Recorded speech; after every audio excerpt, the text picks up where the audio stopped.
salam, and welcome to What the Patriarchy, where we work to destroy the patriarchy, which I know sounds very ambitious, but we got this. Today, we're going to talk about this wonderful, exciting new book by Ziba Mir-Hosseini called Journeys Toward Gender Equality in Islam. It was published in 2022 with One World Publications. She's also author of this book, Islam and Gender, The Religious Debate in Contemporary Iran. And she's also editor or co-editor of this amazing, wonderful book, Men in Charge, with a question mark, Rethinking Authority in Muslim Legal Tradition. I have a book review of this latter one, of this book, and I will link to it in the description of this video. So what I'm going to do here is to first give you a brief intro to the book, some of the main themes that are covered in the book, and then in the next video, you'll get to hear from the author herself. So what happens is, over the course of more than a decade, the author interviews the following scholars in different settings. You have Abdullahi Ahmed Al-Naim, Amina Wadud, Asma Rabih, Khalid Abul Fadl, Mohsen Kadivar, and Sadiqe Basmaghi. Ziba and the 6 other scholars that she speaks with are contemporary influential scholars of Islam who have been working for decades on gender and social justice issues from an Islamic perspective, using Islamic sources, and in most cases working with Islamic religious institutions in like seminaries in Muslim majority countries to promote the change that they want to see in their societies. Sadly, though, in nearly all or many cases, they are forced to leave their positions from these institutions because the religious patriarchy, the traditional ulama, scholars of Islam, are somehow so very threatened by the call for a just, compassionate, beautiful Islam that can accommodate gender equality. So why should you read this book? Because it's an excellent reminder that we're not alone. Those of us who are working for positive social change, we're not alone. That gender justice is a process, that it's a journey, and each scholar whose story and whose perspectives on Islam and Sharia and fiqh and Quran and Muslim societies that we get in this book is on that journey with us. Some of us are new on this road, but the folks in this book, they've been doing this fight. They've been fighting this fight and making good, constructive trouble, feminist fitna, if you will, for decades. And that makes me very hopeful. And that makes me feel loved and valued. And as a woman, as a young person, as a feminist, it's the fuel that keeps me going, that makes me want to continue this struggle, this fight for justice, because I'm so grateful that others have laid such important foundation for getting me to this point. One of the many things that I love about this book, and in general about Ziba Mir-Hosseini's scholarship also, is this serious commitment to using Islam itself as a source of positive change. It's like there's all of these things that she knows about Sharia and fiqh and Muslim institutions, and she knows how patriarchy works, how power works, and she's so concerned with why Muslim institutions just won't let go of male privilege. In her book, Islam and Gender, she has detailed, extensive conversations about all things marriage and gender and divorce and women's rights with different kinds of scholars, traditionally trained Muslim scholars, male scholars in Iran. And the traditionalists, mostly the traditionalist ones, but some of the other ones also just are so committed to patriarchy. They're so influenced by patriarchy that they don't see what she sees. They just can't see things a different way. And so one of the questions that she asks each of these scholars is precisely about this issue of how effective, if at all, it is for Muslim feminists and Muslim reformers and Muslim activists who are working toward positive social change to work with Muslim institutions. Is it helpful? And their response is very understandably often stemming from their own personal experiences in these institutions. I mean, keep in mind, some of these folks go to prison for their views. They face betrayals by folks who privately support them but publicly won't speak up. Another question that Ziba discusses with each scholar is that of the meaning and role of the Quran. Many of them point out that the Quran is not a legal document. It's not intended as such. And so what does it mean to insist on the unchanging nature of rules in fiqh that are totally man-made, that are not from the Quran? Most of them are not even based in the Quran. Now, in the interest of keeping this video somewhat short, I won't talk in detail about each scholar in the book. I will give some quick overviews of those that I think you're more likely to be familiar with already, but I'll give a little bit more details on those that I think are not as well known but should be. I'm especially grateful that in the book we get Shia and Sunni scholars, because Shia scholarship doesn't get much attention in Islamic feminism or in the American Islam context. And the scholar who was completely brand new to me in this book is Sadegh Vasmaghi, who is an Iranian jurist, activist, intellectual, and she has been studying and teaching in Muslim seminaries for decades, for a long time. Now, while too often Muslim scholars who are critical of patriarchal interpretations and unjust interpretations of Sharia or fiqh are accused of being Westerners or being Westernized or using Western methodologies and frameworks to bring their critiques, that's just not true in most cases. And even if it were the case, by the way,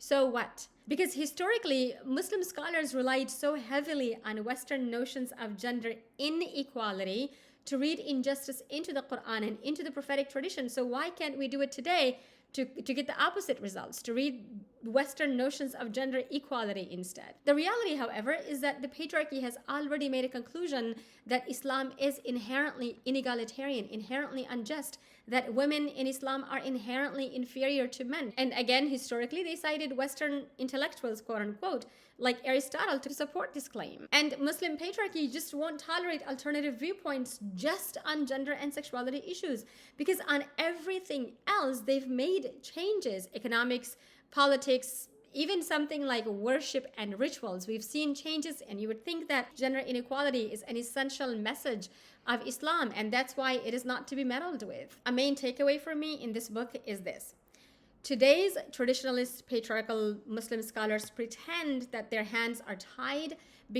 but Islam says, but that's not true at all. They're being dishonest and deliberately incorrect and misleading when they tell us that Islam does not accommodate or cannot accommodate something like women's equal rights or equal shares in inheritance or equal access to divorce or women's right to marry non-Muslims and so on, because they're talking about fiqh there. And fiqh is very, very human, and it's entirely a product of male scholarly to be sure, interpretations of Islam, of Sharia.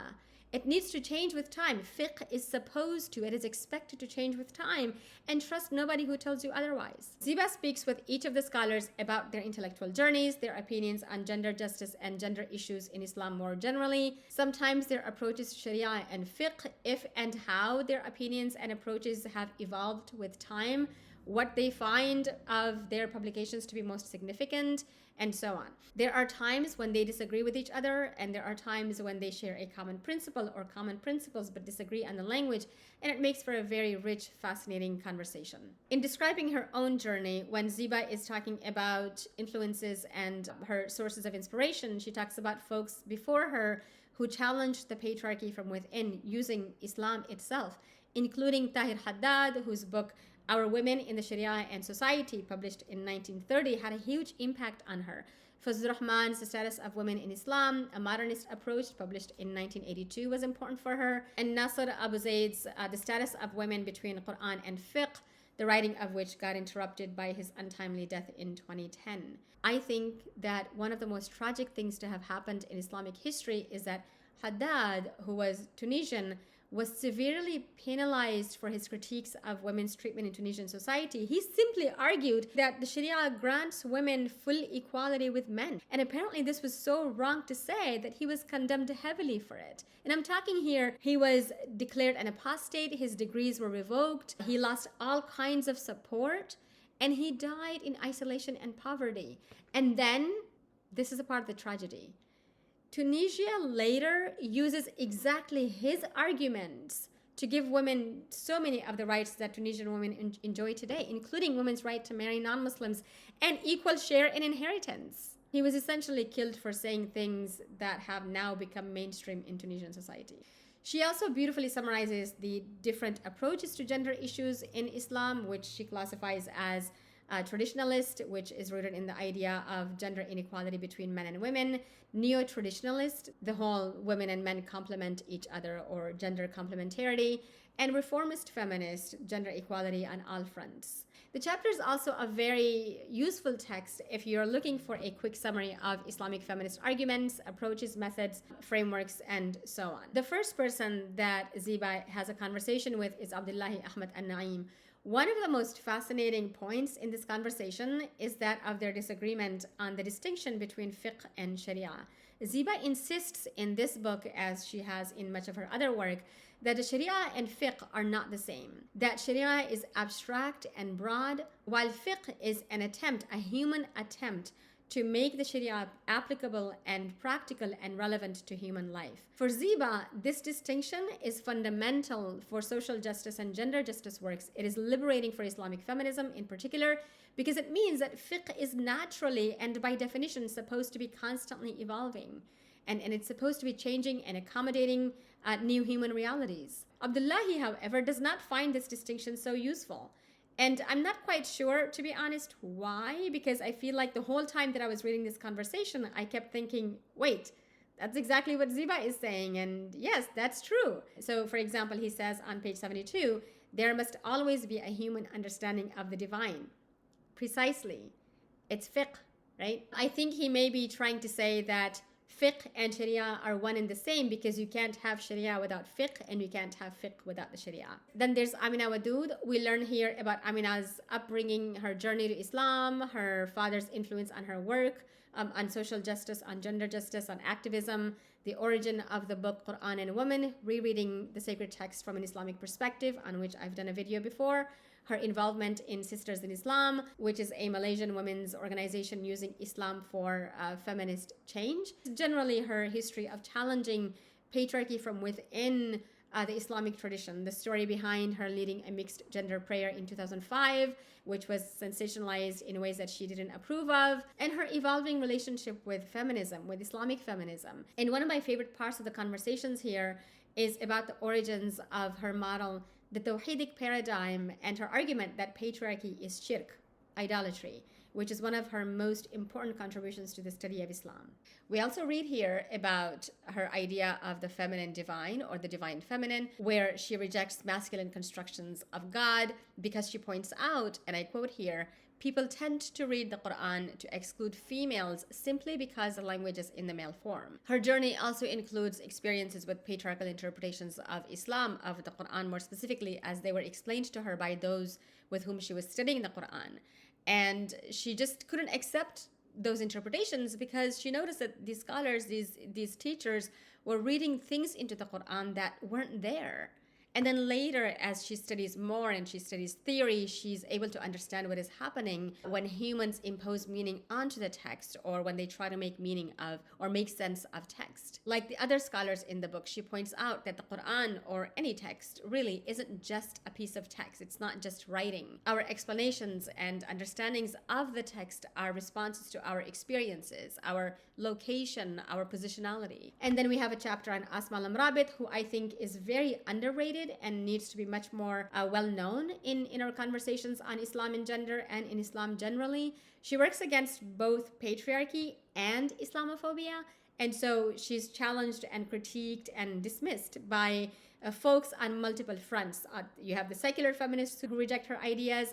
You have the traditionalist ulama who reject her ideas. You have the Islamophobes. It doesn't end. And she's the author of a book that has been translated into English. It's called Women in the Quran, an Emancipatory Reading. Her journey is very moving. It's very beautiful and also really sad. It's a very sad story here about how she works in Islamic institutions in Morocco, and why and how she was forced to resign, ultimately, literally, just because she argued that Islam does allow women to have an equal share in inheritance.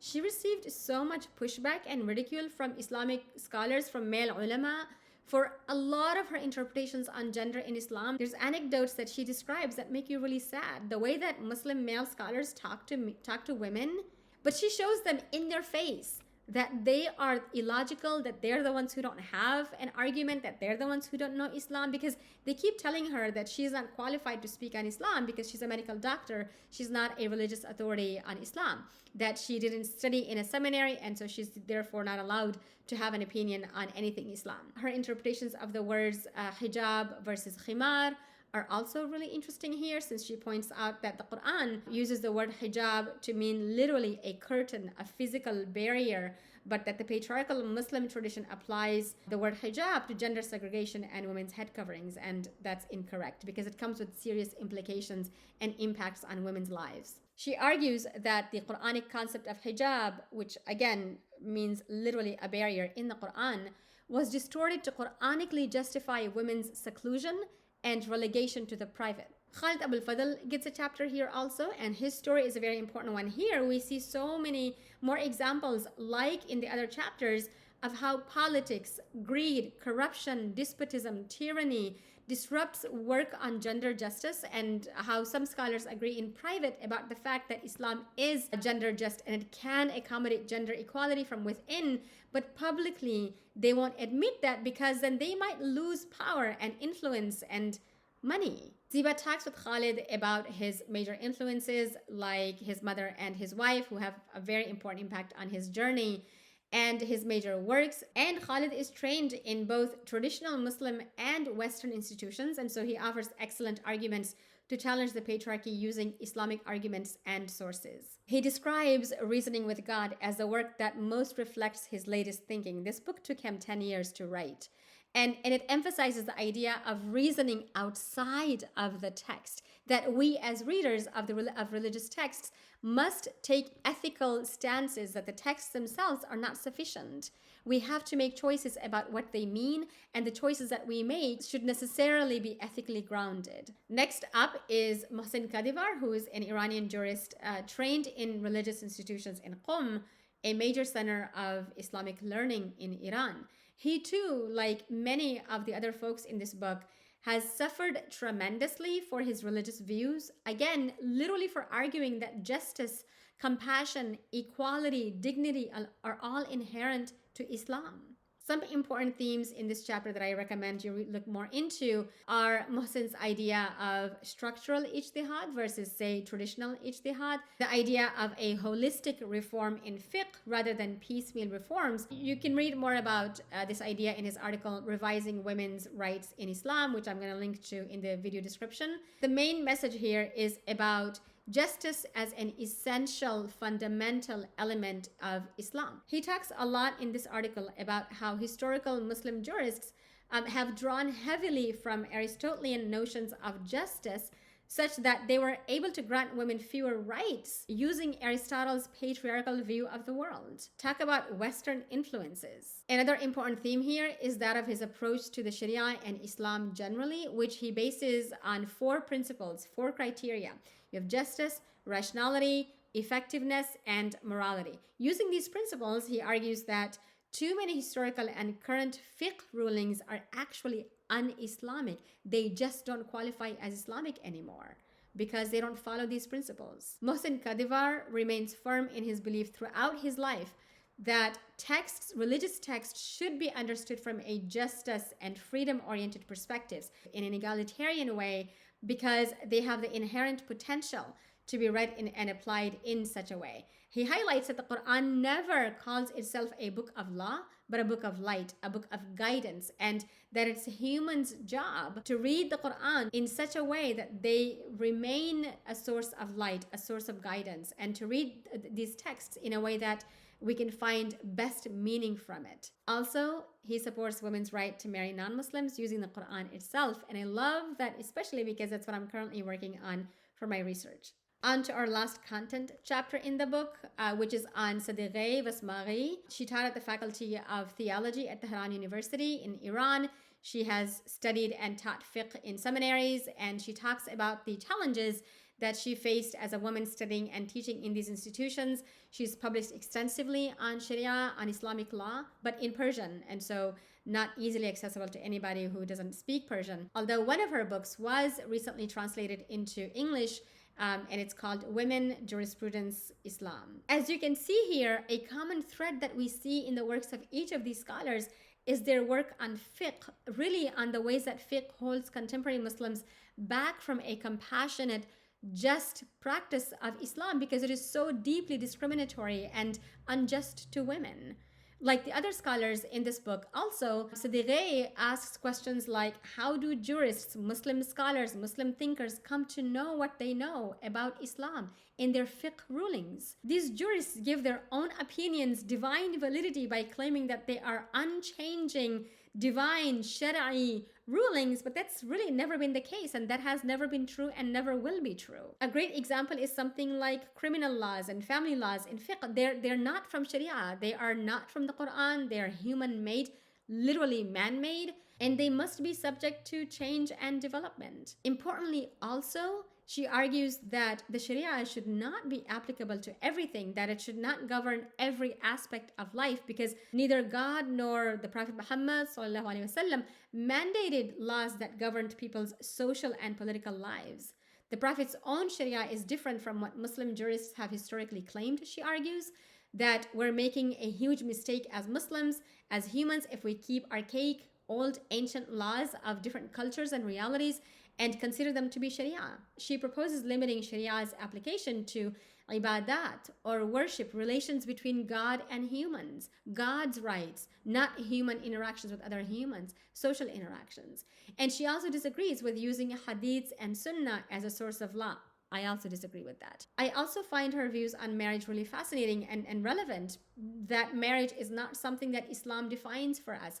And when Islam talks about humans, say, sexual relations or marriage with each other, it's very rooted in customary and cultural notions of marriage, of sexual relations. It's up to humans to decide what marriage is. Also, in case I forgot to mention, she, like so many of the other folks in this book, have gone to prison for literally holding opinions like God loves humans, God is beauty, Islam is a just, egalitarian, kind, compassionate religion. Great job, Muslim patriarchy, for making a point about how beautiful Islam is by actually punishing people who say Islam is beautiful. And then there's a conclusion of the book where the author talks some more about the work of Musawa, which is a global movement for equality and justice in Muslim family. Musawa understands and teaches Islam to be a source of justice, compassion, equality, dignity for all humans, and it works for equality in the Muslim family from an Islamic lens, from an Islamic framework. The conclusion also summarizes some of the common themes that are shared by the individuals in the book. So, for example, how they use the Islamic legal tradition into conversations about gender justice and human rights, the challenges that they've all faced negotiating notions of justice that include, unlike in past fiqh, gender equality. And of course, there are disagreements among all of them, but they do agree on some main essential points, like they recognize that the main issues at hand, like gender equality and justice, are social constructs, which is to say that humans decide what they mean and how to apply them, and that the textual sources of Islam are not inherently patriarchal or exhaustive or eternal, so that their application and interpretation must change with time. After all, early Muslim scholars themselves understood the Sharia as a moral rather than a legal concept, that they themselves agreed that God, not law, determines what is right and wrong, and that law is the result, not the cause, of humans' moral responsibility. And remember, as I always say, if it doesn't look like justice, it's not Islamic. If it's not ethical, it's not Islamic. I'll stop here for now, and next up is our conversation with Ziba Mir-Hosseini on this precise book. So stay tuned. Thanks so much for watching. Salam.